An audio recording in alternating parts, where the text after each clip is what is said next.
The celebration had been going on for 6 rotations. 6 full rotations of Velithar Prime's twin moons crossing the sky, and still the Galactic Armada had not stopped singing. They sang in the old way, the Veth way, where 17 voices layered on top of each other like water falling into water, each frequency chosen to resonate with the bones of whoever stood nearby. It was not music the way other species understood it. It was closer to a declaration. A biological announcement that said, "We are here, we have survived, and the universe has confirmed our right to exist." Admiral Sova Wren stood at the observation deck of the flagship Unbroken Meridian and listened to her crew sing. She did not join them. She never did. Singing was for those who had finished their work, and Sova had not finished hers. She was not sure she ever would be. The Unbroken Meridian was the largest vessel in the Veth Armada, 3 kilometers of layered resonance hull, built not from metal the way primitive civilizations built things, but from compressed sound. Specifically, this comes from the crystallized vibrational memory of dying stars. The Veth had discovered 4,000 years ago that stars did not simply explode. They screamed. And if you were patient enough and precise enough in your instruments, you could catch that scream and fold it into something solid. Something that remembered what it once was and was, therefore, incredibly reluctant to be destroyed. That was why Veth ships were nearly indestructible. That was why the Armada had won. The war against the Drovan Collective had lasted 11 years. 11 years of contested nebulae, of station sieges that stretched across months, of quiet evacuations in the middle of night cycles where entire populations were moved like pieces on a board no one fully understood. The Drovan were not cruel in the same way that stories made enemies cruel. They were methodical. They expanded because expansion was what their biology demanded. Their reproductive cycle required new mineral deposits every generation, and they had simply run out of space. They had looked at the mid-spiral territories and seen a solution. The fact that 17 other species already lived in those territories was, to the Drovan, a secondary concern. Not cruelty. Just mathematics. The Veth had been the ones to say no. Not because the Veth were particularly heroic. Sova would be the first to correct anyone who said that. The Veth had said no because the mid-spiral territories contained 3 Veth colony worlds, and the Veth did not give up colony worlds. What began as self-defense became, over years and through alliances forged in desperation, something that looked, from the outside, like a noble stand. Sova had learned to stop correcting that impression. The final battle had been at the Karath Passage, a narrow corridor of navigable space between 2 dense asteroid fields. The Drovan had chosen it deliberately. They were methodical, remember? They had calculated that the Armada, if forced to fight in a compressed space, would lose the advantage of their resonance weapons, which needed room to propagate. The Drovan had been correct in their calculation. They had simply miscalculated one variable. The Veth had not won at Karath Passage because of their resonance weapons. They had won because Admiral Sova Wren had ordered every ship to go silent. Complete electromagnetic silence. No communications. No active sensors. No resonance at all. Just 17 ships drifting in the dark like rocks, while the Drovan fleet moved through the passage looking for them. And then, when the Drovan formation was at its most extended, when the rear of their fleet was still entering the passage and the front was already through, Sova had given the only command she issued that day. She had said, "Now." 17 ships had activated simultaneously. Not their weapons first. Their engines. Full thrust directly into the Drovan formation's middle. Ships that moved like thrown stones, and at those speeds, a ship was a weapon. The resonance hulls had held. The Drovan ships had not. It was not elegant. It was not the kind of victory that made for enjoyable singing. But it was a victory. And so, 6 rotations of celebration. The Armada gathered at Velithar Station, joined by delegations from every species in the Mid-Spiral Alliance. The tall, branching Isom with their photosynthetic crests lit gold in the station lights. The small and ancient Perith, who moved in coordinated clusters of 9 and communicated primarily through synchronized blink patterns, and the aquatic Divari, who traveled in pressurized mobile tanks and left trails of bioluminescent bubbles wherever they went. Everyone is celebrating. Everyone is singing their version of "We Survived." Sova stood at the observation deck and watched the stars. The stars did not celebrate. They just continued being stars, burning, radiating, slowly dying in the way that everything slowly died when you had enough patience to watch. Admiral. Her second officer, a young Veth named Callow, appeared at her shoulder. Callow was 70 years old, which among the Veth made him barely an adult. He had the wide, pale secondary eyes of his generation, a genetic adaptation that had appeared in Veth born after prolonged exposure to deep space travel. Evolution happening fast enough to observe. The Parath delegation is asking again if you'll address the celebration assembly. Tell them I'm reviewing navigation charts. I already used that one. Twice. Sova turned from the viewport. She was tall even for a Veth, nearly 2.5 meters, her resonance ridge running the full length of her spine, visible through the thin material of her uniform as a raised, slightly luminescent line. Her face was narrow, her primary eyes a deep amber, her expression set in the particular configuration that Callow had privately catalogued as Admiral being reasonable, which is worse than Admiral being angry. Tell them I'm sleeping. You don't sleep, Admiral. They know that. Everyone knows that. Tell them I'm trying to sleep and that I resent the interruption. Callow opened his mouth then closed it. He had been her second officer for 3 years. He had learned which arguments to attempt and which to abandon. Yes, Admiral. He turned to go. Callow. He stopped. Have the long-range arrays been recalibrated since the Karath passage? Callow blinked his secondary eyes, a Veth gesture that meant something between, I'm surprised you asked that, and, I should have thought of that myself. The technicians said they'd complete the recalibration by the end of the celebration period. They wanted, he paused. They wanted to celebrate first. Let them celebrate, Sova said. But have them run a passive sweep first. No active emissions. Just listening. Listening for what? She looked back at the stars. I don't know, she said. That's what bothers me. Callow did what she asked. He always did. He went to the sensor bay where 3 technicians were in the middle of a shared meal, and he asked them, politely, to please run a passive long-range sweep of all vectors before they returned to their celebration. They grumbled, politely, because Callow inspired politeness in people.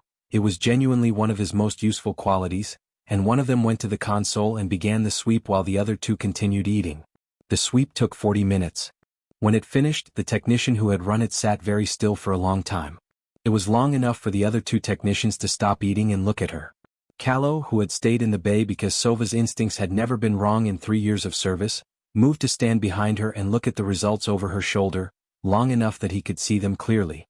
Then Callow went very still too. The sweep had found something. Not close. Not yet.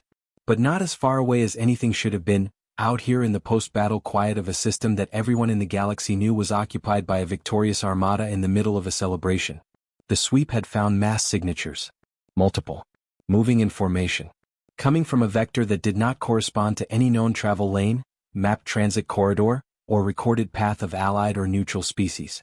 Coming from the direction of deep space. From the direction of outside the charted mid-spiral, outside the Drovan territories, outside the regions that any of the Alliance's combined surveys had reached. Coming from somewhere that, as far as the combined knowledge of every civilization in the Galactic Armada was concerned, contained nothing. Or had, until now, appeared to. Callow contacted Admiral Wren. He did not use words. He simply opened a channel and transmitted the sensor data directly to her personal display.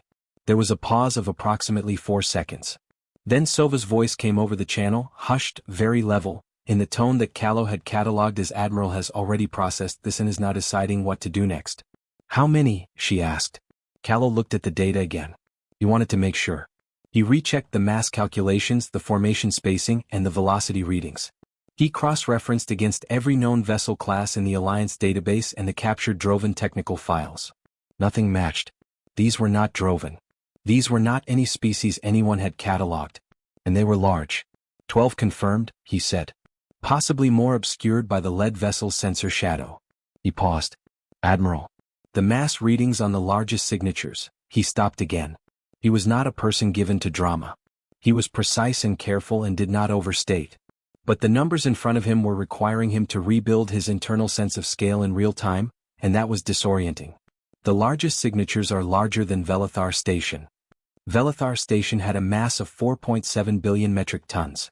Sova did not respond immediately. When she did, her voice was exactly the same as before. Increase to battle station readiness. Do not broadcast any alert on open frequencies. Inform the senior officers of every Armada vessel by tight beam only. And Callow? Yes, Admiral. Do not tell the celebration assembly. Because it would cause panic? Because, she said, we don't know what this is yet. And I will not ruin what these people have earned because of something I don't yet understand. Outside the viewport, The 17 voices of the Armada celebration continued to layer into each other, frequency over frequency, the ancient Veth declaration of survival rising through the hull of the unbroken meridian like a song that didn't know yet that the universe was about to introduce a new variable. Sova Wren stood in the dark of her private office, watching the mass signatures move, and she did the thing she had done since she was a young officer learning to navigate difficult probabilities. She waited. She watched. She tried to understand before she acted. The shapes in the dark kept moving. Patient as stones. Vast as silence. Coming. There was a concept in old Veth cosmological philosophy, one that most modern Veth considered a metaphor rather than a fact, called Mayrath. Roughly translated, it meant the memory of space. The idea was this: space was not actually empty. It had never been. Everything that had ever moved through any region of space left a trace, a residual vibration, undetectable by conventional sensors, present nonetheless. The vacuum was, in this philosophy, an archive. A record of all passage, all heat, all mass, all intention. If you had instruments sensitive enough, and more importantly, if you had a mind trained to interpret what those instruments found, you could, theoretically, read the void the way you read a text. You could know who had passed through any region of space and when, and in what state of urgency, and carrying what emotional weight, because emotion produced chemistry, chemistry produced heat, and heat left traces. Admiral Sova Wren had been told, as a student, that Mayrath was poetry. Useful for meditation. Not science.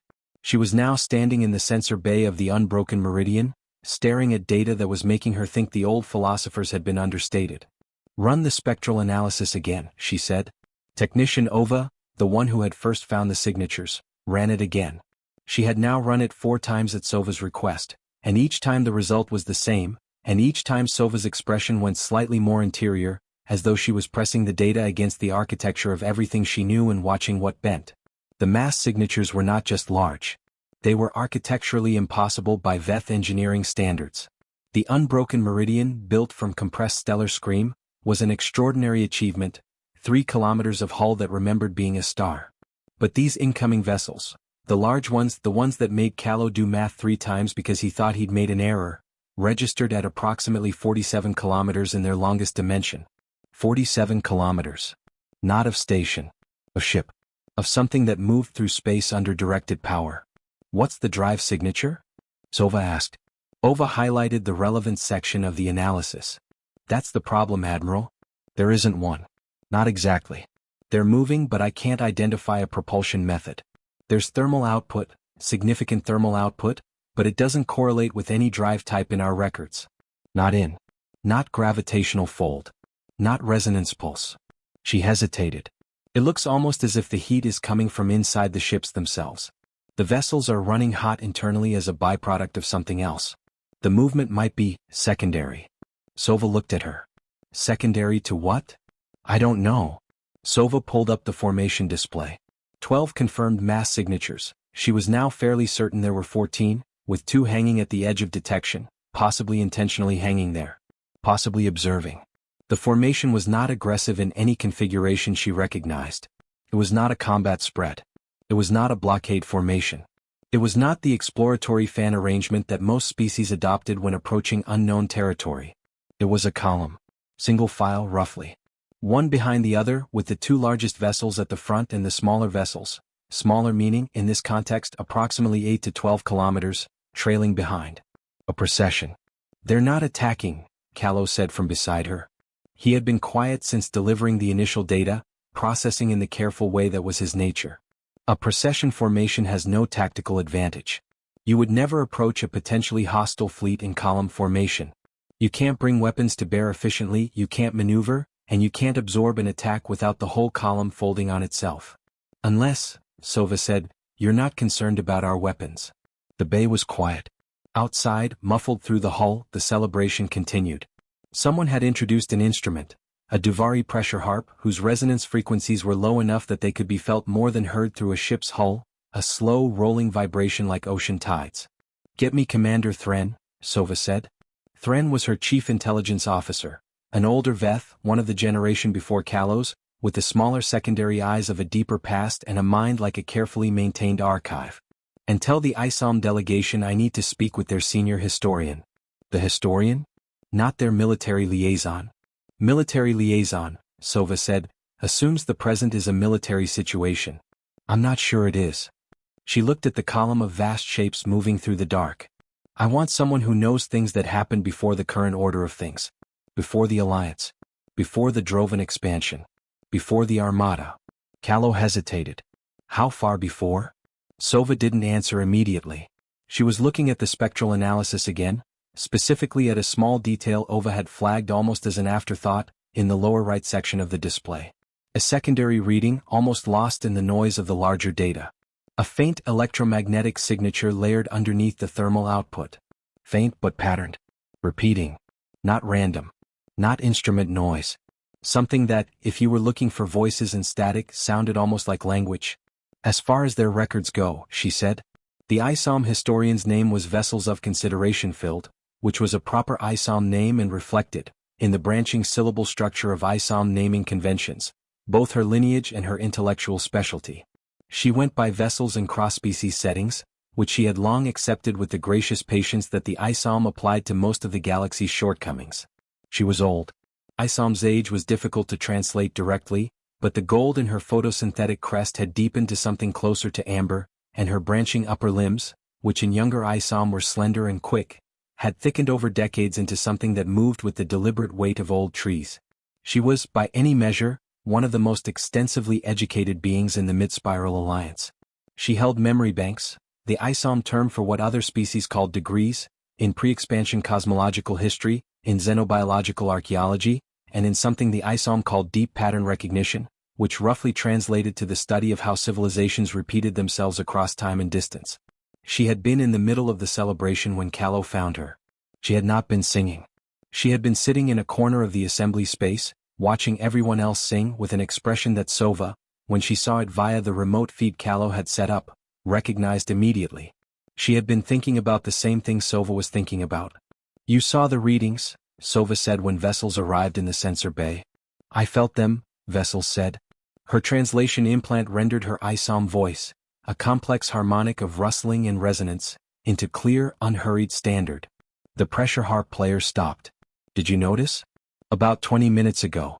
The Duvari are extraordinarily sensitive to deep space acoustic anomalies. Whatever is coming, it is displacing something at a frequency that the Duvari feel before they can explain. Sova filed that away. The Duvari knew something was wrong, which meant others at the celebration might be starting to sense it. She had limited time before the question became public. Have you seen a formation like this? She asked, pulling up the display. Vessels studied it. Her chest leaves shifted, each one moving slightly independently, which in ISOM physiology indicated deep cognitive engagement. Not in my lifetime, she said. Not in recorded history. She paused. But I have seen references to something like this. In the oldest ISOM texts. The ones that predate the current cosmological era. How old? Old enough that most historians classify them as mythology. Vessels touched the display, tracing the column formation with the tip of one branching limb. There is a ISOM story, it is called, in your translation, The Ones Who Left Before the Map Was Made. It describes a species, or perhaps a category of species, that existed in the early history of this galaxy. Before the current civilizations. This was before even the predecessor civilizations referenced in our oldest records. She paused. They are described as builders. Specifically, builders of the framework, the navigational and physical infrastructure of the deep void. The transit corridors. The stable gravitational channels. The resonance-free zones that allow for fold travel. Sova was very still. The transit corridors weren't natural? Callow asked. He was a young man from a generation that had grown up using transit corridors the way they used atmospheric processors, as background infrastructure, not things anyone had made. The oldest ISOM texts say they were not, Vessels said. They say the galaxy was, in the very early period, effectively unnavigable. That it was made navigable. That someone cleared the paths. She paused again. And then departed. Or withdrew. The texts disagree on this point. Some say they left the galaxy entirely. Some say they went deeper in, further toward the core where no one has ever successfully sent a probe. The texts use a word that does not translate cleanly, but it means something between inward journey and deliberate disappearance. The bay was quiet. And the texts say nothing about why they might return? Sova asked. The texts, Vessels said carefully, say that they would only return if something had gone significantly wrong with the framework they built. She looked at the column of shapes on the display. The texts call it, and again translation is imprecise, a disruption of the designed order. Sova turned to Ova. The Karath Passage battle. What was the nature of the Droven's final engagement? Ova pulled up the battle records. The Droven used compressed mass detonators in the final phase, Admiral. They were attempting to collapse the passage itself, make it unnavigable, so we couldn't use it in a follow-up offensive. Did it work? Partially. The passage is still navigable but structurally degraded. The gravitational channel is... Ova stopped. She was young and quick and she was connecting things in real time. The gravitational channel that the passage follows. It's one of the main deep transit corridors. Yes, Sova said. We damaged it, Kallo said in a quiet voice. In winning the war. We damaged the infrastructure. The Droven damaged it, Sova corrected. We won in spite of it. But yes. She looked at the column. 14 vast shapes, moving in procession, patient as geological time. Someone noticed. The electromagnetic signal in the sensor data pulsed again. Still faint. Still patterned. Still waiting to be understood. I need a linguist, Sova said. The best one on any ship in this armada. She looked at the data. They've been talking to us since they entered detection range, she said. We just haven't been listening in the right way. Her name was Dr. Min Averell, and she had not slept in 31 hours, which was not unusual for her. Min was a xenolinguist attached to the Armada as a civilian specialist. One of 12 linguists the Alliance had embedded in the fleet specifically because the post-war diplomatic period was expected to involve extensive first contact protocols with Droven survivors. She was not Veth. She was Perith, small, moving in the constant subtle coordination of her cluster, currently 3 members, 2 of whom had remained at the celebration and 1 of whom stood beside her, always within arm's reach, because Perith cognition was partially distributed and solo Periths were mildly impaired in the way that having part of your brain in another room would impair most thinking beings. She had been studying the electromagnetic signal for 4 hours when she made the first breakthrough. It's not a language, she said. Not in the way we use that word. Admiral Wren was at her shoulder. Sova had not left the analysis room since she'd brought Min in. Explain. Min's blink patterns were rapid, the Perith equivalent of talking while simultaneously thinking out loud. Language, as we use it, is a compression of meaning. We take a complex state, an idea, an experience, an intention, and we encode it in symbols or sounds that the listener decodes back into meaning. There's always loss in that process. Always a gap between what you mean and what arrives. She pulled up the signal on the large display. This is different. The data is not compressed. There is no encoding step. The signal is the meaning. Directly. A musical chord is not a description of emotion but an emotional state itself. You're saying they transmit meaning without language? I'm saying the distinction between the signal and what it communicates is not there. Which means, Min's cluster partner made a quick movement, and Min paused, incorporating the input from her other self. Which means that any being who receives this signal, regardless of their biological structure, regardless of what sensory apparatus they use, should understand it. Do not translate it. Understand it immediately and completely. The room was quiet. And do you? Sova asked. Understand it? Min turned to her. The Perith face was difficult to read for non-Perith. The primary communication channel was a blink pattern, which Sova could not interpret. But she was a person who had spent decades reading rooms, reading situations, and reading the body language of alien species she'd never trained to read, and what she saw in Min's posture and in the movement of her cluster partner was something she recognized. Fear. Not of danger. Fear of scale. The fear you felt when something was larger than your ability to hold it? Yes, Min said. I understand it. Tell me. Min moved back to the display and pulled up her 4 hours of notes alongside the signal. It's saying several things simultaneously. That's part of what took me so long. I kept trying to find the sequence, the order, because that's how we think about language in sequences. But this text is not sequential. All of it is present at once, the way a chord is present all at once. She looked at the display. The first thing it's saying is, we are aware that you do not know us. Kallo, standing at the back of the room, made a small sound. The second thing, Min continued, is a statement of identity. Not a name, they don't use names in the way we do. It's more like a description of their role in this space. My best attempt at translation is something like, we are the architects of the conditions that allowed your existence. Humble, Thren, the intelligence officer, said dryly. He was an old Veth with no patience for ego in any form and no inclination to revise that standard for entities of significant size. Not humble or arrogant, Min said. Just descriptive. There is no emotional coloring on that statement in the signal. It is said that water is composed of 2 hydrogen atoms and 1 oxygen atom. Factual. Not a claim of superiority. Just a statement of structural reality. She moved to the next section of her notes. The third thing is the reason they're here. She paused. And this is where I need to be careful with the translation because the signal is doing something very specific in this part. It's shifting from statement to inquiry. It's asking something. It's asking it in a way that suggests it has been waiting a long time to ask and that the question matters to it considerably. She looked at Sova directly. It is asking, do you know what you have done? The room held that question for a moment. And the fourth element, Min said, which I believe is present as context for the third, as the background that makes the question intelligible, is a very clear image. Not a visual. More like a structural diagram. The Karath Passage Transit Corridor's architecture exists in 3 states. Its pre-battle state, its current state, and, she paused. And a third state. A projected state. What it will become if the degradation continues without intervention. What does the third state look like? Sova asked.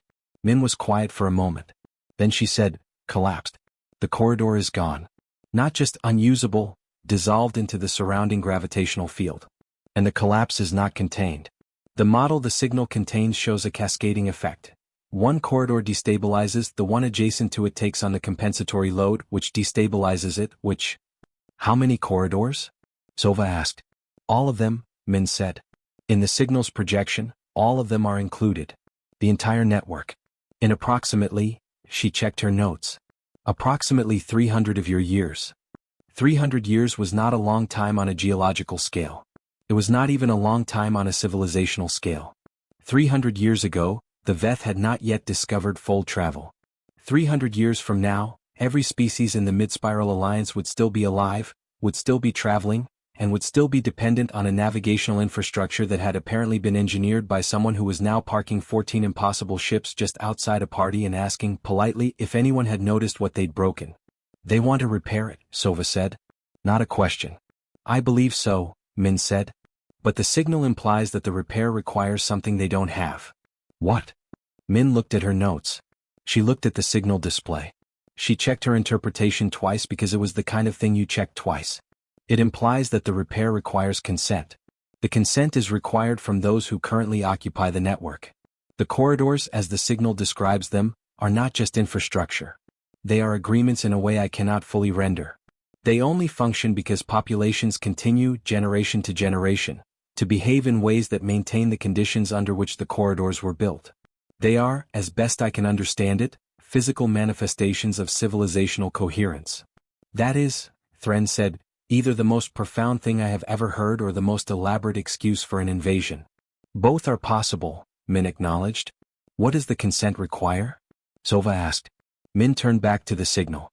Her cluster partner moved closer, and the two of them were very still for a moment, Parath bilateral processing, both cells examining the same data from slightly different cognitive angles, the small gap between them doing the work that the gap in all minds did. A meeting, Min said finally. Face to face. In the space between their fleet and ours, there is a significant gap. She looked at Sova. They are asking for you specifically, Admiral. The signal contains a description that corresponds to you. The signal indicates that the person who made the decisions at the Karath Passage, the way the battle was fought and the particular choice you made, is the one they need to speak to. Why? Min was quiet for a moment. Because the signal says, the one who understands silence understands us.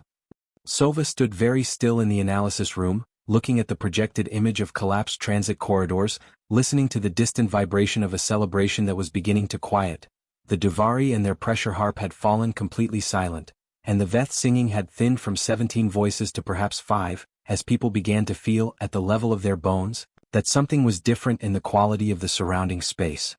She thought about the battle at Karath Passage. About the choice to go silent. In that moment she understood what her enemies had not. She thought about the old Veth philosophy of Merath. The memory of empty space. She thought about what it would mean to have built something that lasted 4,000 years and then come back to find it damaged. She thought about what questions she would ask if she were them. Prepare a shuttle, she said. Minimal crew. Myself, Callow, Min, and vessels. She looked at Thren.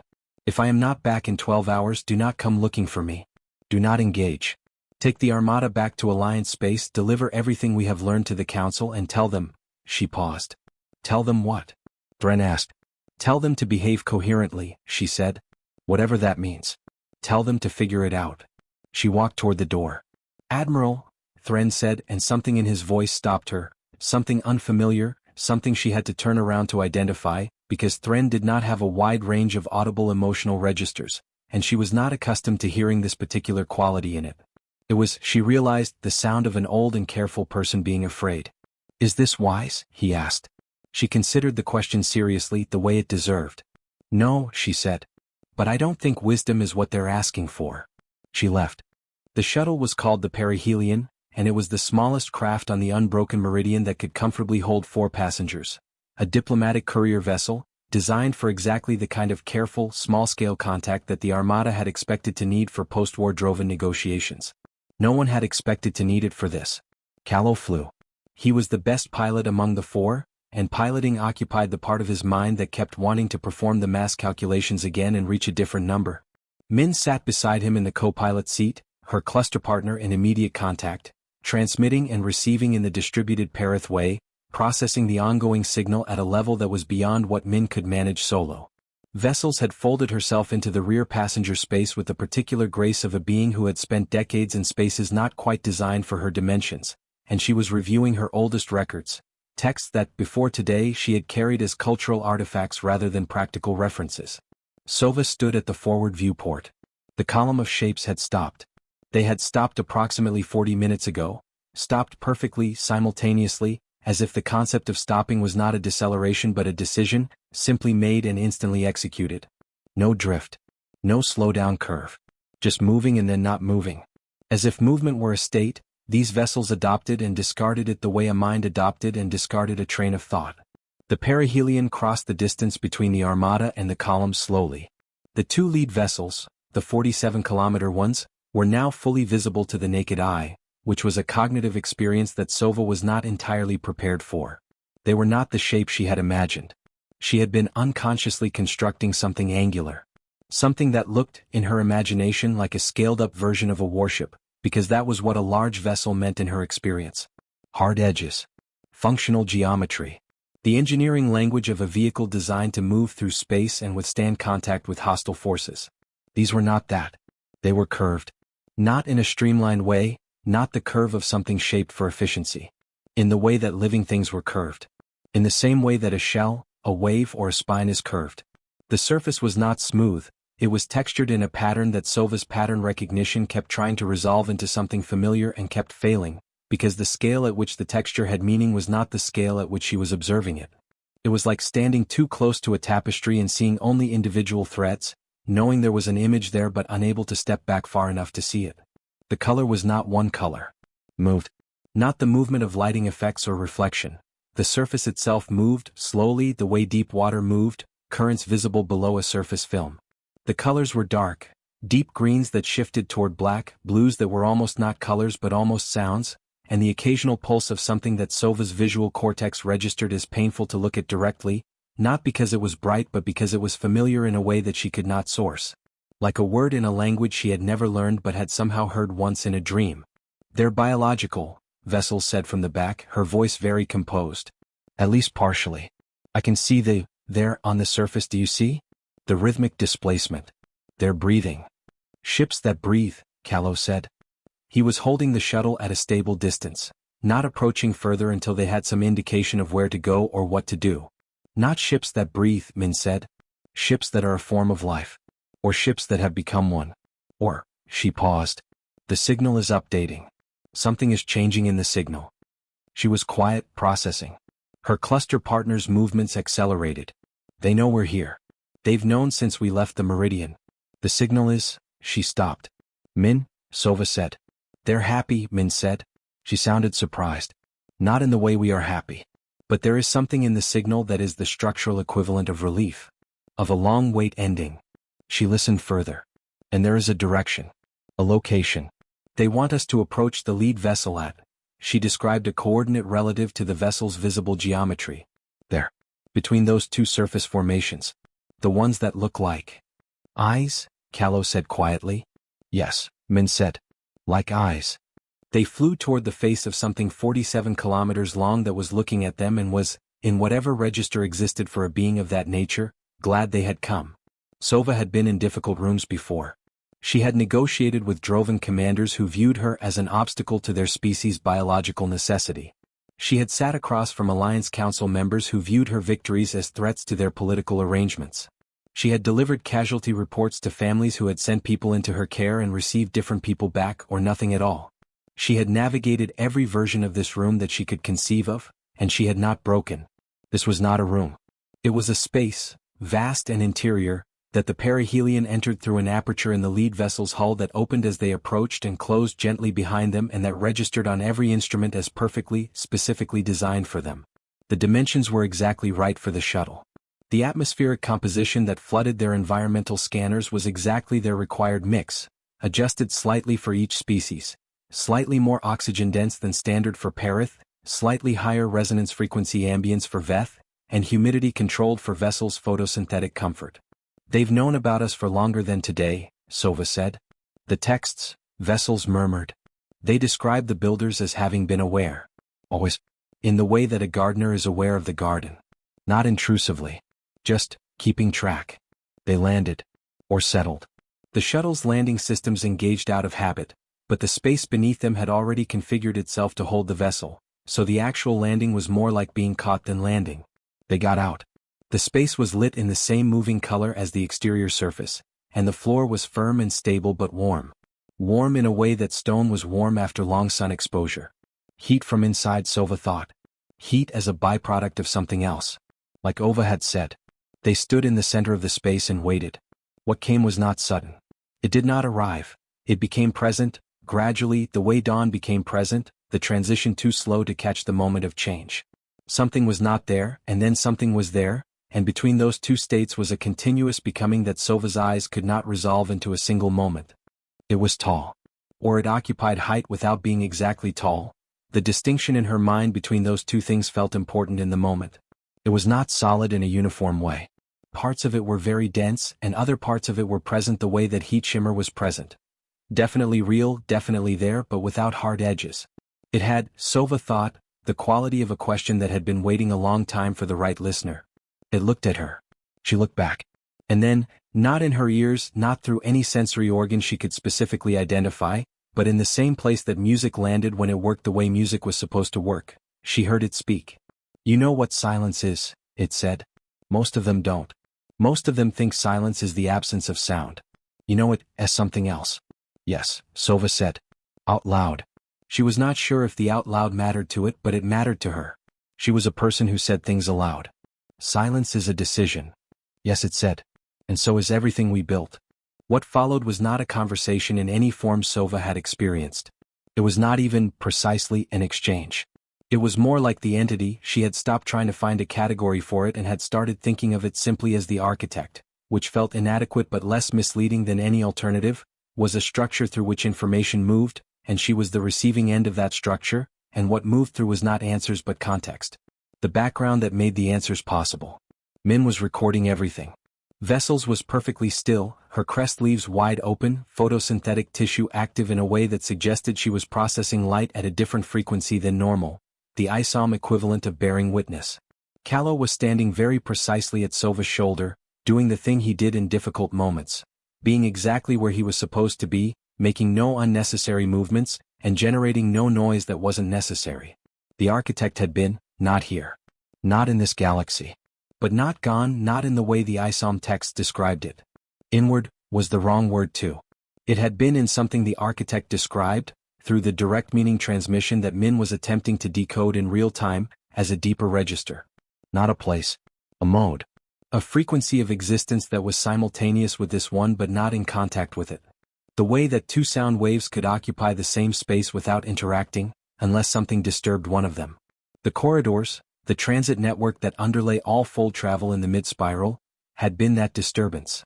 Not the corridors themselves but a specific event along them. A resonance cascade. The Drovan's compressed mass detonators at Karath Passage had caused a tiny crack in one of the load points of the corridor network, which was too small for any of the Alliance's instruments to notice. The network, the architect explained, was not static infrastructure. It was dynamic.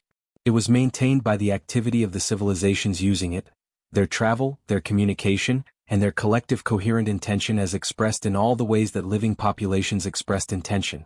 There was, in the architect's rendering of it, no meaningful distinction between the infrastructure of a civilization and the civilization itself.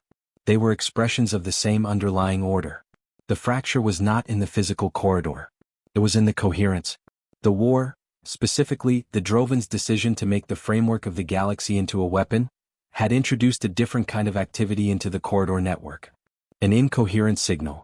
The accumulated resonance of 11 years of conflict, displacement, mass casualties and broken continuities. The compressed mass detonator had been a catalyst, not a cause. It had crystallized what was already degrading. How long has it been degrading? Sova asked. The answer was not in years.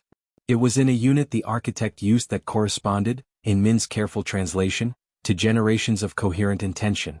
The degradation had begun approximately 400 years ago. Long before the Drovan expansion. Long before the current war. What happened 400 years ago? Callow asked. The architect's response was not what Sova expected. It said, "You stopped remembering what you were for." The room held that. What were we for? Sova asked. The architect said something that took Min nearly 10 minutes to express in words. Not because it was complex, but because, in Min's later words, it was the kind of simple truth that language was invented specifically to obscure. You were for each other, it said. The framework was built so that you could reach each other. The corridors exist so that the mid-spiral could become, over time, a single coherent community. Not uniform, the network is not meant to make everything the same. It is meant to make communication possible. Contact is possible. The slow, effortful, imperfect process of understanding is possible. It paused. The architect paused, which was itself unexpected, a beat in the transmission that felt like emphasis or grief. The Drovan were not wrong about needing space, it said. They were mistaken about what kind of space. They needed to be heard. The network would have allowed them to be heard. They chose instead to take. And what was not given became a war, and the war became a fracture, and now the network, which exists to make understanding possible, is breaking under the weight of what could not be understood. Sova was quiet for a long time. And you can repair it? She finally asked. We can repair the physical damage, the architect said. We cannot repair the condition that caused the physical damage. We can restore the corridor to its prior structure. We cannot restore the coherence. We have never had the ability to do that. Because it has to come from us. Because it has to come from you, it is confirmed. It always has. We built the framework. We could not build the will to use it. Sova thought of the celebration. 6 rotations of singing, every species in the Alliance expressing their survival and their relief. She thought of the Duvari who had stopped playing when the signal arrived, and what it said about the Duvari that they felt it before any instrument detected it. She thought of the Parath distributed across their clusters. Cognition spread between themselves in a way that no other species had evolved, and whether that was a coincidence or, in some ancient and non-deliberate way, an adaptation shaped by a network that rewarded coherence. She thought about the Drovan. The Drovan that survived the war, she said. Where did they go? They were granted refuge in the outer mid-spiral by joint alliance agreement, Callow said quietly. Sova looked at the architect. They're still part of the network. Even in refuge. Whatever happens to the network, they're in it too. Yes, said the architect. Did they know about the corridors, the fracture, and the cascade? They knew that they were desperate, the architect said. Desperation is not knowledge. No, Sova said. It isn't. She stood in the vast interior of something that breathed, surrounded by moving light and the warm exhalation of a being so old that it had been present when the galaxy was young, and she thought about the question she had been asked. Do you know what you have done?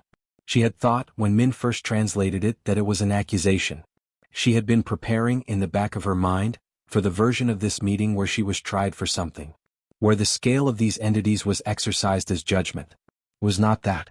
It was genuine curiosity. The architect truly wanted to know. Not whether she felt guilt.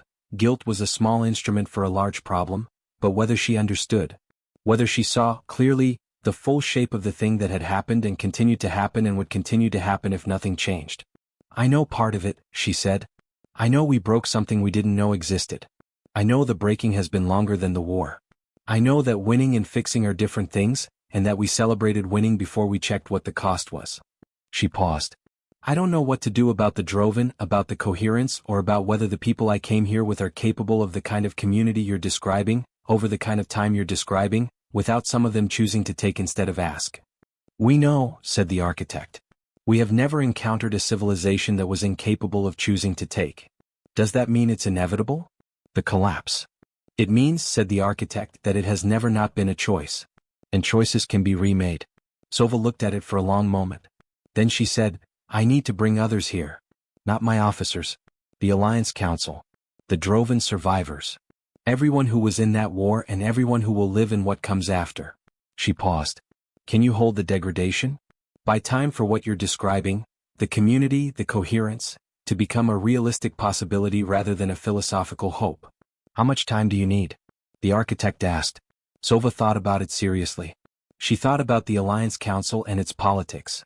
She thought about the Droven, their grief and their displaced necessity. She thought about species that communicated in blinks, species that thought in distributed clusters, and species that built ships from the screams of dying stars, and about the extraordinary difficulty and necessity of all of them finding a language for each other that was not the language of war. A generation, she said. 25 years. Enough for the children who were born into this war to grow up and inherit what comes after it. Enough for the people who made the choices that fractured things to be accountable for those choices while they're still alive to be accountable. Enough to try. The architect considered this. It was considering, Sova realized, actually considering, not performing consideration. It was running some calculation that she didn't have the mathematics for, in a register she couldn't access, with variables that included things she would never fully understand. Then it said, yes. We can hold it. And then, quieter, something in the transmission that Min later said she almost didn't catch. We were hoping you would ask for time rather than a solution. Why? Sova asked. Because, said the architect, everyone who has ever asked us for a solution has found, eventually, that we gave them something they stopped understanding. Time is the only thing we have ever given anyone that they did not lose. They flew back in silence. The perihelion crossed the space between the column and the unbroken meridian in silence. Not the strategic silence of Karath Passage, but the silence of four people who had looked at something enormous and were now sitting with the size of it. It was Vessels who spoke first. I need to contact the ISOM archive immediately, she said. The oldest texts. There are things in them I dismissed as metaphor. I need to reread them. She paused. I need to reread everything. There will be others like you, Sova said. In every species, people who had old knowledge considered the current age a myth. We'll need them. A council of the forgotten, Vessel said, and there was something in her voice, some frequency of emotion that Sova could not name but recognized as the sound of an ancient person finding that the thing they had given their life to turned out to matter. Min, Sova said. I'm processing, Min said. She and her cluster partner were both very still, in the way that Perith went still when their distributed cognition was running at capacity. The direct meaning signal. What the architect used. She paused. I think I can approximate it. Not perfectly. Not at their scale. But I think I understand the principle well enough to engineer something. A communication protocol that removes some of the encoding loss. Not all of it. But, another pause. Enough maybe. Enough for species that have been talking past each other to start actually arriving. That's what we need, Sova said. Exactly that. Callow flew. His secondary eyes were moving in a pattern that Sova, after 3 years, had learned to read. Rapid lateral tracking, the Veth equivalent of running through implications. The Droven, he said. Yes. They won't trust us. We defeated them. The fleet I'm flying back toward just spent 11 years fighting them. If we go to the council and say we need to build a community with the Droven, the first question they'll ask is why. And the answer, that the galaxy will stop working in 300 years, is the kind of answer that sounds like manipulation. It is the kind of answer that sounds like manipulation, Sova agreed. We'll need to show them. Not the architect. That would be overwhelming, presented without context. The data first. The network first. The science of what the corridors actually are. She paused. People can dismiss a story. It's harder to dismiss physics. And if they still don't believe it? Then we start with the ones who do and we build from there. She looked at the unbroken meridian, growing larger in the viewport as Callow brought them in. The celebration lights were still on at Velithar Station. From this distance the station looked small and bright and fragile, the way all inhabited things look from the outside. Coherence doesn't require unanimity. It requires enough. I don't know what enough is. But I know it starts somewhere, and I know what happens if it starts nowhere. Callow nodded. He began the docking approach. The Armada is going to have questions. The Armada has earned questions. She stood up from the observer's seat, straightening her uniform, running the resonance ridge along her spine through the grounding exercise she had learned as a young officer, the Veth equivalent of a deep breath. Let them ask. What do you tell Thren? Sova considered. Thren had looked afraid when she left. Thren, a soldier his entire life, understood the world best when it divided cleanly into threats and non-threats, and now he would be handed something that was neither. I tell him the truth, she said. I tell him we have 25 years and a problem that cannot be solved by the Armada but that the Armada will be necessary too. I tell him that winning the war was the easy part. She paused. Which he won't like. No, Callow said, and something in his voice made her look at him, something that was not quite a smile but was adjacent to one, in the way that his generation expressed things, indirectly through implication. But he'll do it anyway. Yes, she said. He will. The perihelion entered the unbroken Meridian's docking bay. The bay lights came on. The mechanical catches engaged. The massive ship held the small one gently, the way large things held small things when they were, at their core, designed for care. Outside, the column of vast and ancient shapes remained still. Waiting. Holding. The Armada moved around them in their celebration, voices quieting now, people beginning to sense that the nature of the moment had shifted in some way they could not yet name. The Duvari were completely silent. The Isolm's crests were shifting. Even the Veth, who generally distrusted unassigned feelings, moved to the viewports to look out at the void and sensed, through their resonance ridges, that the void was different. Something had changed in the quality of what the space remembered. Sova Wren walked off the perihelion and into the organized, prepared, complex work of the rest of her life. When crowded, the briefing room of the unbroken Meridian could accommodate 20 people. Sova had put 31 in it. Every senior officer on every Armada vessel is present via tight beam projection. Commander Thren stood in person against the back wall, arms folded and expression set in the configuration that meant I have already prepared 17 objections and am ordering them by priority. Min and her cluster partner, with their recordings and their translation notes. Vessels, who had spent the shuttle journey rereading her oldest texts and had emerged from that process with what Sova could only describe as the look of someone who had been vindicated on a scale that was almost more burden than relief. Sova stood at the front of the room and told them everything. She did not soften it. She did not lead with the parts that were less confronting and saved the difficult material for when they were warmed up.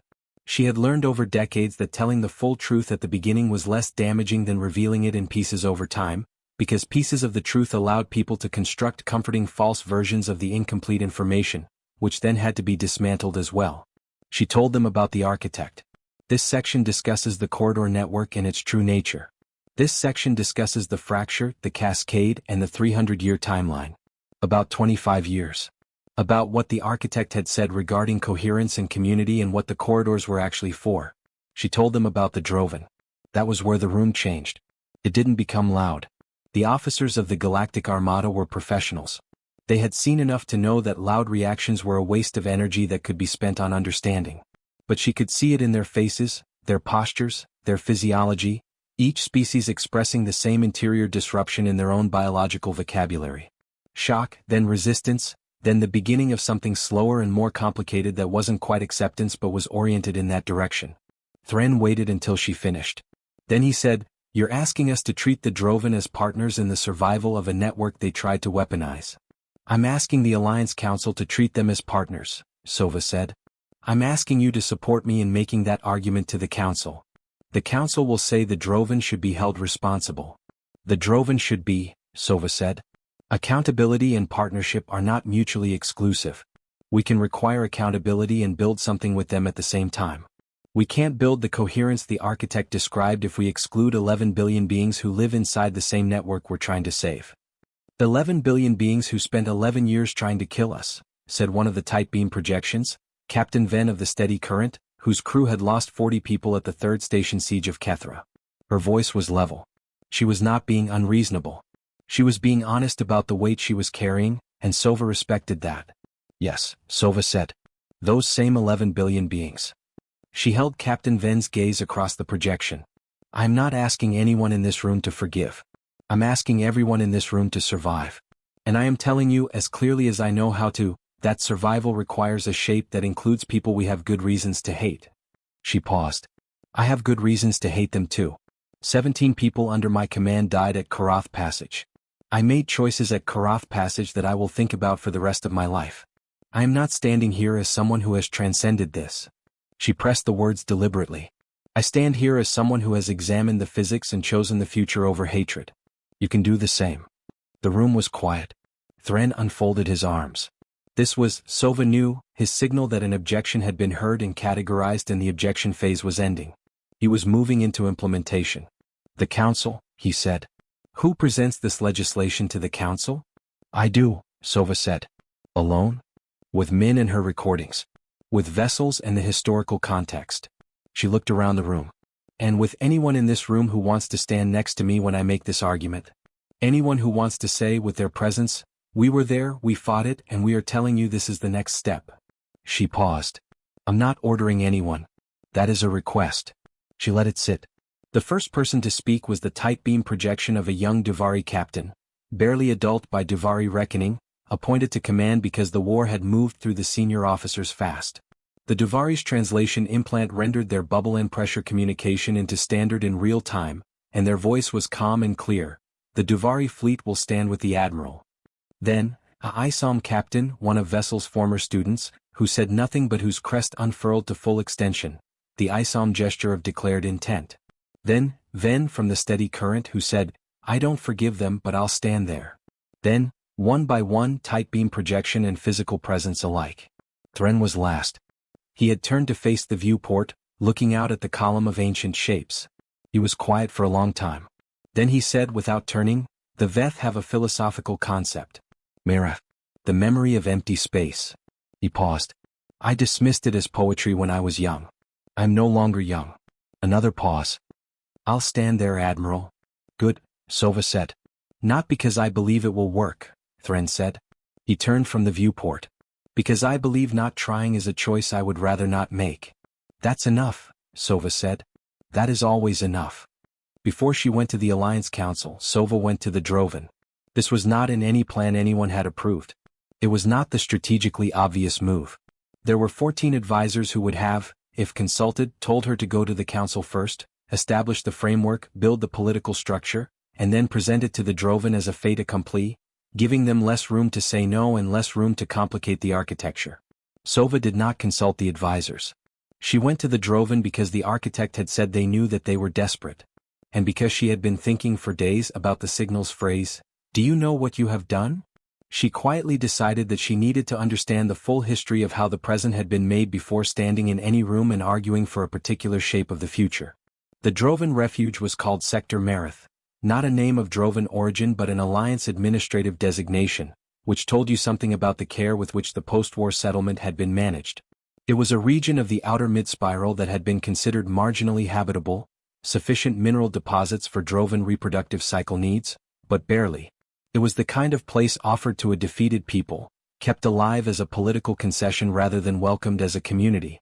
Sova was received by the Drovan interlocutor, a representative role created specifically for post-war communication with non-Drovan parties, filled by a being called Third Voice of Methodical Consideration, which she asked to be addressed as Third Voice, which it accepted with the particular Drovan grace of a species for whom the simplification of communication protocols was a sign of trust rather than disrespect. Third Voice was smaller than Sova had expected.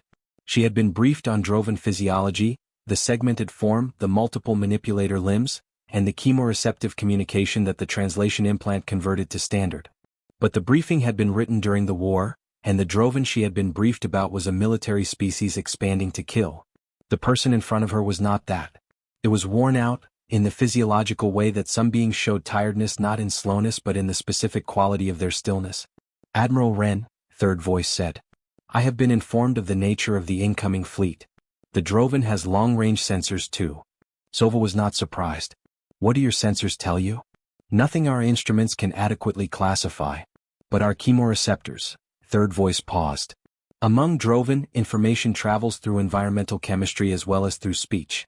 We can sense the emotional register of a region. The content of events is imprecise. Like a scent that tells you something has happened in a space before you arrived. What does this place smell like? Sova asked. Like the very early times, third voice said. Before anything was built. Before there was a word for what the space between stars was for. It paused. Among the Drovan, there is a word for when you do something irreversible and then understand too late, its full weight. We have this word because we have needed it. I know you damaged the corridor, Sova said. The compressed mass detonators. We knew, third voice said. Sova went very still. We knew the corridors were not natural, third voice said. We did not know their full significance. We did not know the cascade timeline. We knew they were old and engineered and load-bearing in some capacity we could not fully analyze. It paused. We used the detonators anyway. Because we were losing, and because we could not imagine that losing would leave us anything worth protecting. The silence stretched. Why are you telling me this? Sova asked. Because you came here instead of to the council, third voice said. You came to us first. And I am. It paused again and something moved in its chemical register that Sova couldn't detect directly but that Min, standing behind her with the translation instruments active, later described as a complex mixture of grief and resolution. I am trying to practice what the Drovan word requires. Not confession. Not an excuse. Presence with the full weight of a thing. You're trying to be accountable, Sova said. I am trying, third voice said, to understand what accountability looks like when the thing you must be accountable for is this large. Sova sat down. In the Drovan formal space which had no chairs, Drovan did not use chairs, she pulled over a surface and sat on it, which was not the right protocol but was, she felt, the right gesture. It made her smaller. It made her an entity sitting in someone else's space, acknowledging that it was theirs. Third voice's manipulator limbs shifted, a Drovan signal that Min had briefed her on. It meant, I noticed what you just did. I came here, Sova said, because the thing I'm about to ask you to do requires that you trust me at least partially. And I can't ask you for trust if I'm not willing to give it. I cannot come to you after the council has decided your role and then call it a partnership. So I'm here before the council asking, will you come with us? To the council. To the architects. To whatever comes next. Not that the defeated party is being managed. As a party with standing. We broke the thing you were trying to save, third voice said. Yes, Sova said. And we broke things too in the way we fought you. And the architects broke something when they left, in the way they left without telling anyone what they'd built and why. We are a galaxy of beings who have broken things. She paused. The question is what we do next. Third voice was very still for a long time. Then it said, the Drovan word I mentioned. For irreversible understanding. The full translation is, I cannot go back. The full translation is because I cannot go back, I must go forward in a way that carries this. Sova looked at it. That's the beginning of what we need. Only the beginning? The beginning is where everything starts, she said. That's why it matters. The Alliance Grand Council met in a space called the Convergence Hall at the center of Velithar Station. A vast, acoustically designed chamber where the architecture itself was meant to communicate equality. No elevated positions, every delegation at the same height and distance from the center, and the sight lines arranged so that every party could see every other party at all times. It had been designed as a symbol. It had, for most of its history, functioned as a symbol. The actual decisions were made in smaller rooms before the session, and the Convergence Hall was where those decisions were ratified. Sova intended to use it differently. She arrived with Min and her recordings, vessels and her archive, Thran and the captains who had stood beside her. And third voice of the Drovan walked through the entrance of Velithar Station for the first time in the history of the Drovan species, entering a space that had been built, ostensibly, for every species in the Mid-Spiral Alliance but had never, until this moment, contained one of them. The hall was already in session when they arrived. The council had been briefed, minimally by Thren's tight beams, that Admiral Wren had made contact with the incoming fleet. They knew something significant had occurred. They did not know the shape of it. When the Drovan interlocutor walked in behind the Admiral, the hall went silent in the same way that rooms went silent when something happened outside the available categories. Sova presented. For 2 hours she presented the data, the signal, Min's translations, vessel's historical context, the architect's full communication as recorded, the physics of the corridor degradation and the cascade timeline. She presented it without advocacy. She laid it down and let it sit in the space and let every delegation process it on their own terms. The ISOM with their crest leaves going through a full range of positions. The Parath clusters are rearranging and rearranging. The Duvari sensors were turning, sensing things in the data that no one else could sense, and the bubbles from their translation tanks were coming faster. Then she made the argument. Not for forgiveness. She did not advocate for unity as an abstract principle. She made the argument for survival as a specific physical necessity. Here is the timeline, here is the mechanism, here is what coherence means in terms of the physics of what they all depended on, and here is why coherence without the Drovan was not physically achievable because the Drovan were inside the network and you could not have coherence in a network with 11 billion incoherent nodes. The objections came. They came hard and they came from places of genuine pain, and Sova heard every one of them fully, because that was what the moment required. She heard the captain who had lost a colony world. She heard the Parath cluster representative, who had been separated from their distributed selves during the war in ways that had caused permanent cognitive impairment. She heard the Isom who simply said quietly, they chose this. And she said every time in different words, yes and now we choose. Yes and now the choice is ours. It was third voice who changed the room. It stood and spoke without being called upon, a breach of council protocol, and before the procedural objection could be raised it said, I am going to tell you what we knew about the corridors. And then it told them. Fully, without defense, with the carrying quality of the Drovan word that had no adequate translation. It told them what the Drovan had known and done and chosen, and what that choosing looked like from inside a desperation so complete that it had absorbed everything else. The hall was hushed when it finished. Not the quiet of acceptance. The quiet of a room in which something real had happened. The first voice after the quiet was a Veth elder on the council, ancient, a third generation back from space travel, with secondary eyes so wide they almost met. She said, the Admiral has not asked us for an answer today. Sova looked at her. No, she agreed. You've asked us to begin something, to start a process. Yes. And the architects are holding the degradation for 25 years. Yes. The elder was quiet for a moment. In old Veth philosophy, she said, there is a concept called Mayrath, the memory of empty space. She looked around the room. The texts say that the void does not choose what it remembers. It retains everything that passes through it with equal fidelity. A battle and a conversation leave the same kind of trace. She paused. We have left many traces in this space. It is time, I think, to be more careful about what we leave. She placed her hands flat on the council table, the Veth gesture for, I am finished speaking and I will not be moved. I vote to begin, she said. It was not unanimous. Nothing real ever was. But it was enough. The Veth elders' motion passed, not to ratify a plan because no full plan existed yet, but to authorize the next phase, joint working groups inclusive of Drovan representation, to develop the protocol for network maintenance and the framework for what coherence, practically and politically, would require. 25 years as a working time frame. Min's communication protocol as a tool for the process. The architect fleet acted as a consultative presence, available but not directive. They had been obvious that the decisions were not theirs to make and would never be theirs to make. Sova left the hall and stood in a corridor outside, her back against the wall, and let herself be very tired for approximately 5 minutes. Callow appeared. He had been in the hall in the back the whole time. He brought her something to drink. A Veth hydration compound that the Armada supply chain produced by the leader because Sova forgot to drink when she was working. She took it. It passed, he said. It passed, she agreed. That's not the same as it working. No. That's not the same as it working. He stood next to her in the corridor, in the comfortable silence of two people who had been in difficult rooms together many times. Outside the station viewport, the lights of Velithar's twin moons were crossing, the fourth rotation of the celebration. Still going, slower now, the initial release of the victory settling into something quieter and more sustained. What do we do now? Callow asked. Sova thought about it. We go back to the architect, she said, and tell them the council voted, and then we start the work. She paused. Which is the part that doesn't end. Right? Callow said. How long does it go on for? As long as it takes, she said. And then the people who come after us continue it. And then the people who come after them. She pushed off the wall. That's what the corridors are for. Not just getting from one place to another. The whole thing. All of it. Getting from one place to another is the easy part. She walked toward the docking bay. Callow fell into step beside her. 25 years. They are a long time when you are inside them.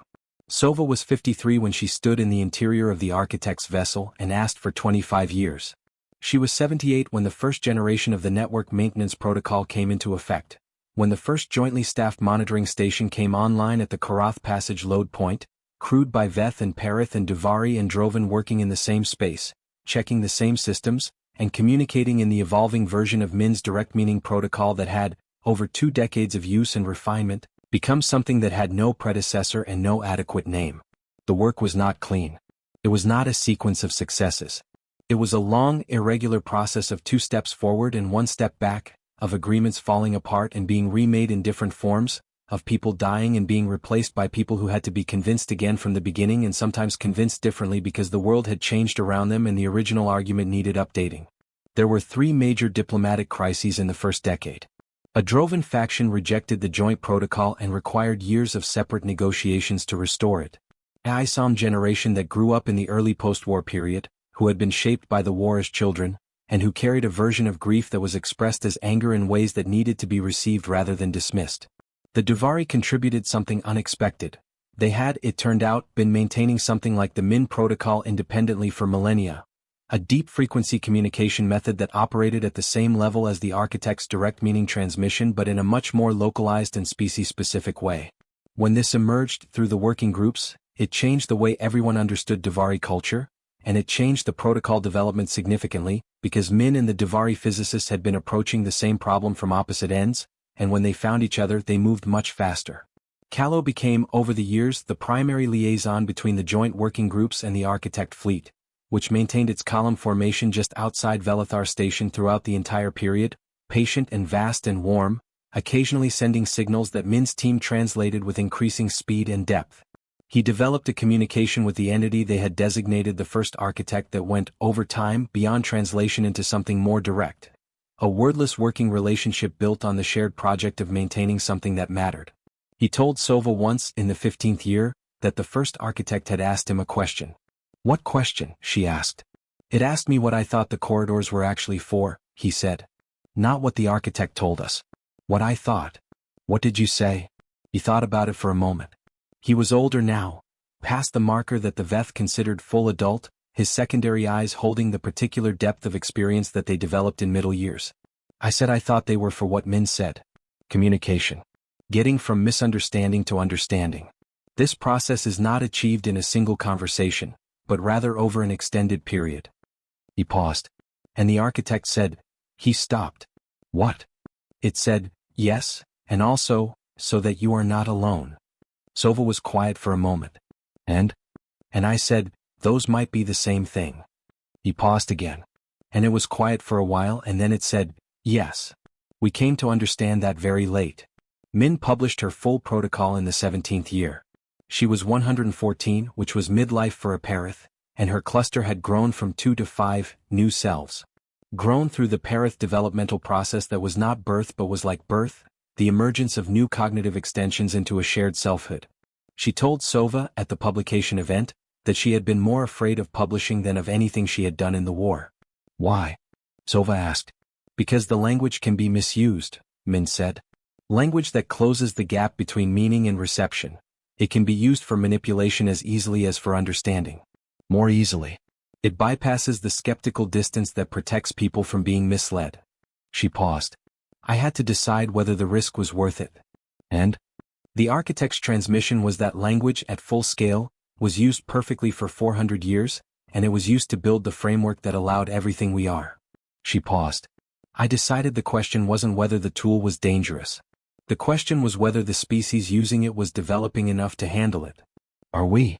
25 years ago I would have said I didn't know. Now," she looked around the event space, Veth and Drovan and Isalm and Duvari and Perith, mixed in a room in a way that would have been unimaginable when she was a child. Not without tension. Not without the careful maintenance that all real relationships require. But they are present together, working together, and building something together that none of them could build alone. "Now I think we might be getting there," she said. Slowly. Imperfectly. Which is the only way anything real ever gets anywhere. Vessels died in the 22nd year. She was ancient. Her crest leaves had gone from amber to a deep, quiet brown, and her branching limbs had become the slow, deliberate things of an Isalm in their final years, moving with the weight of every season they had seen. She died in the archive room she had been assigned on the unbroken meridian, Sova had kept her there, had made the ship her home for the duration. Surrounded by the oldest ISOM texts she had spent a lifetime studying and had spent these last 22 years rereading with completely different eyes. She left Sova a message. She had recorded it 2 weeks before she died, in the way that the ISOM did. Sitting very still, crest fully extended, speaking into a recording device with the calm of someone who had already made peace with the impermanence of specific forms while remaining entirely confident in the permanence of what mattered. "You asked me," she said in the recording, "how far back I needed to look. I looked as far back as the texts go and I found something I want to tell you before I go. The oldest ISOM texts, the oldest ones, the ones that predate anything we call history, do not begin with the ISOM. They begin with the space. With a description of empty space and what the empty space was like before anyone moved through it. And the description is not neutral. It is written in the vocabulary of longing. Whoever wrote it, whoever, in the very early period of our civilization, first tried to put words to what the void was, wrote about it as though it were waiting. We now know what it was waiting for. It was waiting to be used as it was designed to be. Not as a battlefield. Not as an obstacle. As a medium. It serves as the space through which voices can travel and arrive. You gave it that. You and everyone who stood with you and everyone who will stand with what you built. The space between stars is different now than it was when you were born. Not physically. Not in any way an instrument can measure. But its use is different. Memory is what space is made of. You have given the void something new to remember. That is enough. That is more than enough. Go on. The ceremony was not what Sova had imagined. She had imagined something formal. Something with the specific weight of official events, speeches, declarations, and the translation of a long process into a single symbolic moment that could be remembered and referred to. She had expected a ceremony that would produce a founding document, a date, and a clear indication of when it happened. Instead, it happened gradually, across a period of about 6 months, in dozens of separate moments in different places, and what the 25th year marked was not the completion of anything but the transition into a different kind of continuity. The corridor monitoring protocol became, in the 25th year, self-sustaining in the administrative sense, meaning it no longer required the personal presence of specific individuals to maintain its function. It had developed institutions, traditions, a training program, a next generation of practitioners who had grown up knowing this work is simply what we do. Not exceptional, not heroic, not a response to a crisis. Just the ordinary, careful, necessary maintenance of something that mattered. That was the thing Sova had been trying to build, and she had not been sure it was possible to build until she saw it, and when she saw it she had to sit down, alone, in a room on the unbroken meridian, and be very quiet for a while. Callow found her there. "You're doing the thing," he said. "What thing?" "The thing where you've finished something and you don't know how to be a person who has finished it." She looked at him. He was, she thought, the best decision she had ever made, choosing him as her second officer, trusting the way his careful mind worked, and letting him grow into the person he was rather than the officer she needed. In the end, of course, those had been the same thing. "What comes next?" she asked.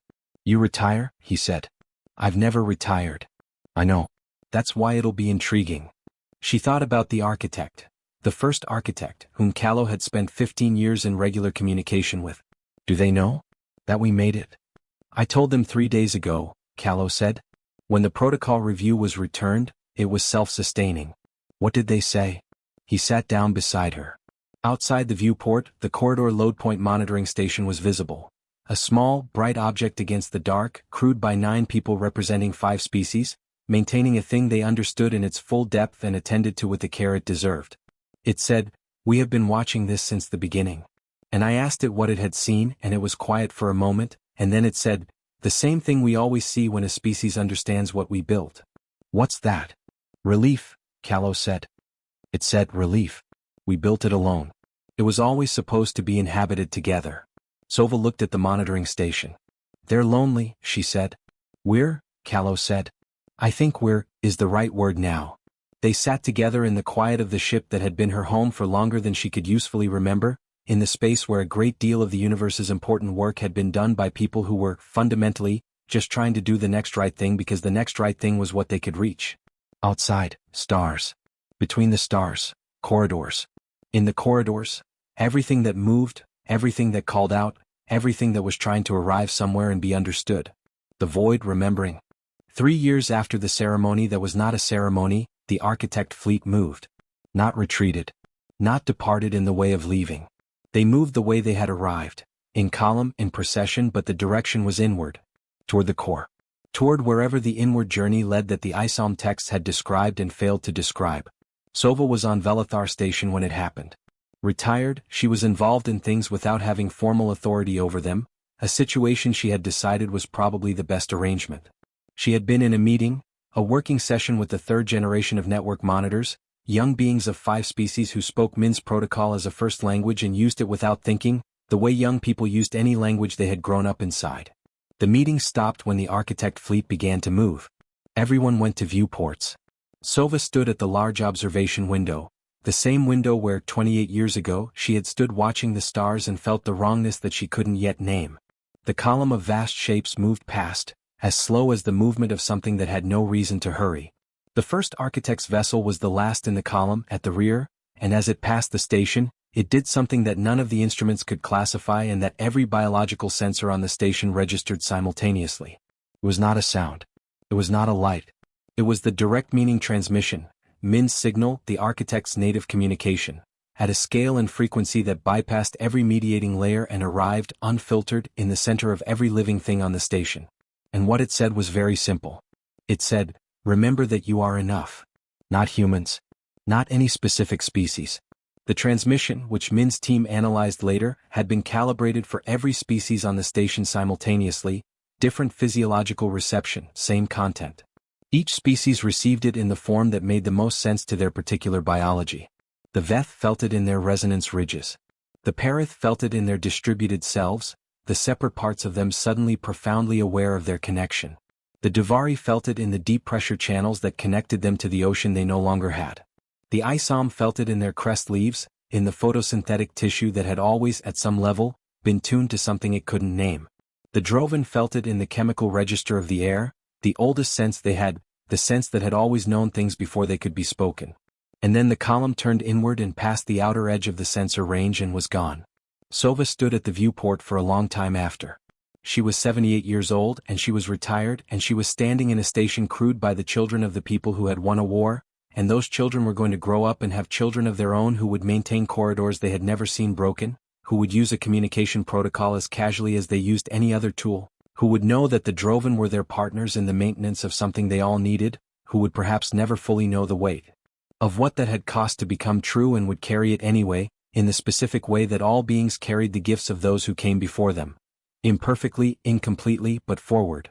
Callow appeared at her shoulder. He was always at her shoulder when it mattered, and she thought about how that was, in itself, a form of coherence. The kind that was built person by person, day by day, in the small and vast space of choosing to remain beside someone. Well, he said. Well, she agreed. They said we were enough. Yes. Do you believe that? She thought about it. She thought about the war and the battle, and the silence she had chosen at Karath Passage. The decision that had apparently made her legible to beings who had been watching for someone who understood silence as an act rather than an absence. She thought about the fracture and the long work of repairing not the corridors but the will to maintain them. She thought about Third Voice carrying the weight of what the Drovan had known and done. She thought about Vessels, gone now, and Min and her 5-self cluster, and Thren, who had stood beside her at the council and never stopped being afraid and had never let the fear make his decisions for him, which was perhaps the most important definition of courage she had ever seen. She thought about what it meant to be enough. Not finished. Not perfect. Not beyond error. Just sufficient to the task of continuing. Yes, she said. I believe it. Outside the stars continued. Between them, the corridors running deep, maintained by living beings who had decided, over 25 years of difficult and imperfect effort, that maintenance was what they were for. The void remembered everything. Every battle, yes. Every fracture. But also, every conversation. Every agreement made and kept. Every moment where a being who had beneficial reasons to stop chose instead to continue. The memory of space is not neutral. It holds what passes through it with equal care, which means the quality of what passes through it matters. What you send into the dark between stars is what the dark becomes. Send voices. Send the slow, effortful work of understanding. Send the willingness to be in the same space as those you have harmed and those who have harmed you, not for the erasure of that history, but for the building of something that does not require the hatred of anyone to remain standing. The architects built the corridors. The afterlife filled the corridors. This is what came after.